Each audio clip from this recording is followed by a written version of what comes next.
በጀዋርና በግሩም ጫላ መካከል የተነሳው የቃላት ጦርነትና በስተጀርባ ያለው ሚስጥር ጌታቸው ረዳ ለብልጽግና ያስተላለፉት አስቸኳይ ማስጠንቀቂያ የኤርትራና የኢትዮጵያ መንግስት እጣ ፈንታ ምንድነው? ሰላም ጤና ይስጥልን የተከበራችሁ ተመልካቾቻችን፣ ዛሬ በማህበራዊ ሚዲያው ላይ ትልቅ መናወጥን የፈጠሩ የብዙዎችን ትኩረት የሳቡና በስተጀርባ የተወሳሰበ የፖለቲካ ሴራ እንዳለባቸው የሚነገርላቸውን ሁለት አበይት ሰበር መረጃዎችን ይዘንላችሁ ቀርበናል።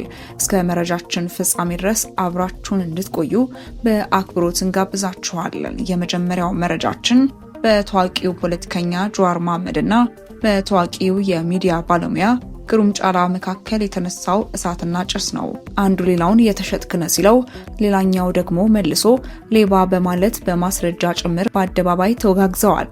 ይህ በሁለቱ የኦሮሞ ታዋቂ ግለሰቦች መካከል የተፈጠረው የቃላት ጦርነት ተራ ግጭት ነው ወይስ ከጀርባው የገዘፈ የፖለቲካ ፍላጎትና ስም የማጥፋት ሴራ አለበት? መረጃውን በጥልቀት የምንመለከት ይሆናል። በሁለተኛው መረጃችን ደግሞ የጠቅላይ ሚኒስትር አብይ አህመድ የአፍሪካ ቀንድ ጉዳዮች አማካሪ አቶ ጌታቸው ረዳ ለብልጽግና መንግስት ያስተላለፉትን እጅግ አስደንጋጭና ታሪካዊ ማሳሰቢያ ይዘንላቸዋል።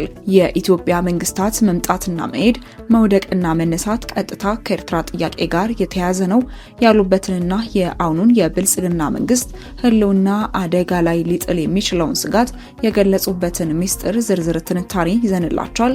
እስከ መረጃችን ፍጻሜ ድረስ አብራችሁን ቆዩ።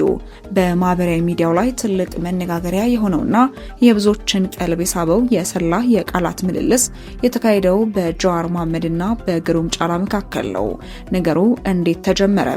ነገሩ እንዲህ ነው። የሚዲያ ባለሙያው ግሩም ጫላ በፌስቡክ ገጹ ላይ የአዲስ አበባ ከተማ አስተዳደር ከተማዋን ለማድመቅ በኮሪደር ልማትና በተለያዩ ስራዎች ያደረገውን ጥረት አድንቆ ጽፎ ነበር። ሆኖም ግን ግሩም አንድ ትዝብቱንና ትችቱን አከለ።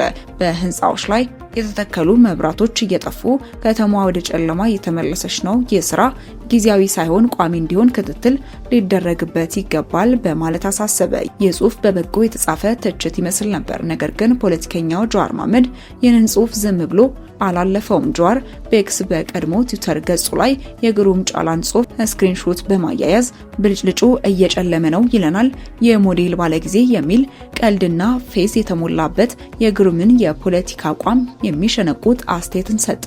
እንግዲህ እዚህ ጋር ነው ነገርየው የሚጀምረው። ጀዋር መሐመድ ግሩም ጫላን ባለጊዜና ሞዴል ብሎ የጠራበት ምክንያት ምንድነው?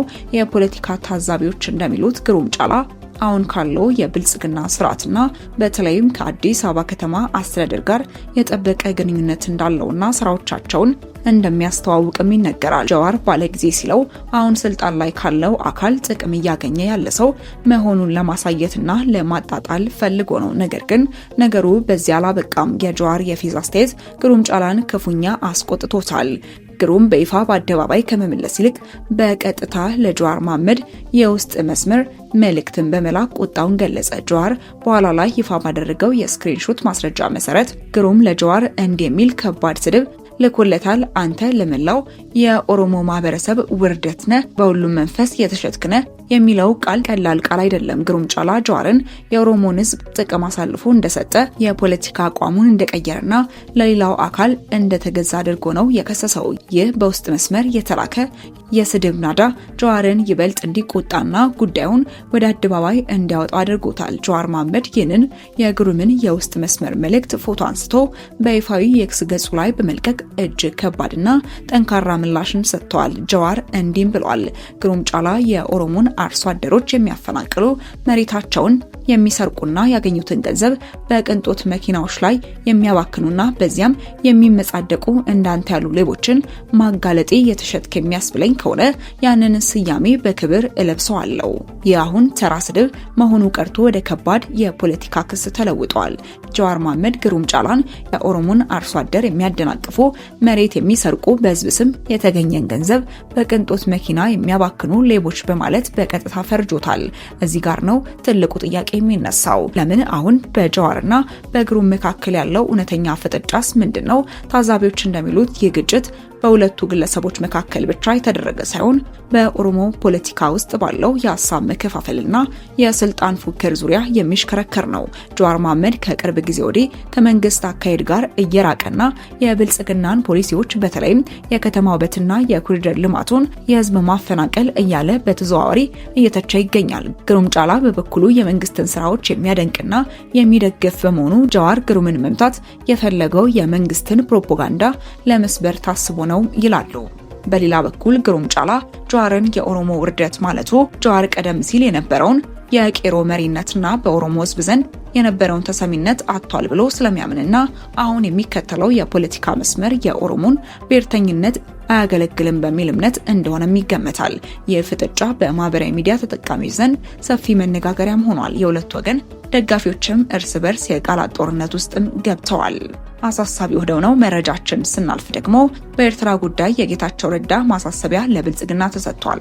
የጠቅላይ ሚኒስትር አብይ አህመድ የአፍሪካ ጉዳዮች ቀንድ አማካሪ የሆኑት አቶ ጌታቸው ረዳ ኤርትራ ለኢትዮጵያ ልታመጣ የምትችለውን የደህንነት ስጋት በተመለከተ እጅግ ሰፊና ጥልቅ ትንታኔ የያዘ ገለጻን ሰጥተዋል። አቶ ጌታቸው ትንታኔያቸውን የጀመሩት ካለፉት 100 ዓመታት የኢትዮጵያ ታሪክ በመነሳት ነው። መሰረታዊው ነገር በቅርብ ጊዜ ታሪካችን ውስጥ የኢትዮጵያ መንግስታት መምጣትም ሆነ መሄድ፣ መውደቅም ሆነ መነሳት ቀጥታ ከኤርትራ ጥያቄ አመላለሳችን ጋር ተያያዥ ነው። ይህ ንግግር ለብልጽግና መንግስት ቀጥተኛ ማስጠንቀቂያ ነው። ጌታቸው ረዳ ታሪክን ወደ ኋላ እየመዘዙ እያንዳንዱን ስርዓት እንዴት እንደወደቀ አስረድተዋል። እንዲህም ሲሉም አብራርተዋል።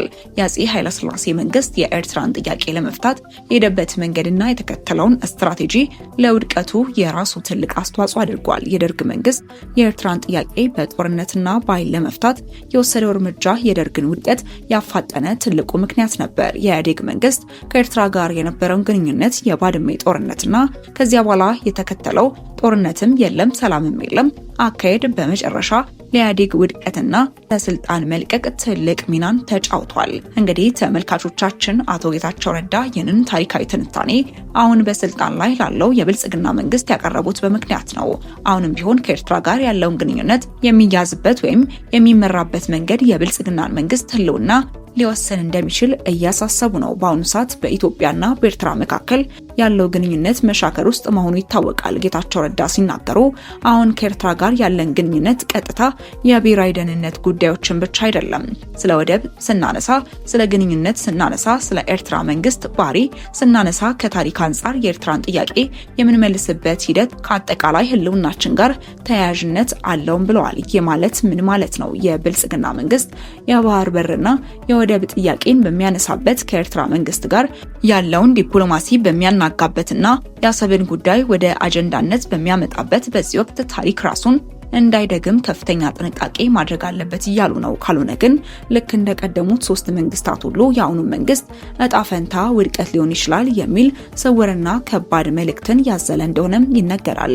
ዛሬ ያየናቸው እነዚህ 2 ጉዳዮች የኢትዮጵያን የወቅቱ የፖለቲካ ትኩሳት በግልጽ የሚያሳዩ ናቸው። በአንድ በኩል በኦሮሞ ፖለቲከኞችና ሚዲያዎች መካከል ያለው የውስጥ ፍጥጫና እርስ በርስ ሌባና ተሸትክ መባባል፣ በሌላ በኩል ደግሞ በኤርትራ ጉዳይ ላይ የመንግስት ከፍተኛ አማካሪዎች የሚሰጡት የህልውና ማስጠንቀቂያ ሀገሪቱ ያለችበትን ሁኔታም በቀጥታ የሚያሳይ ነው።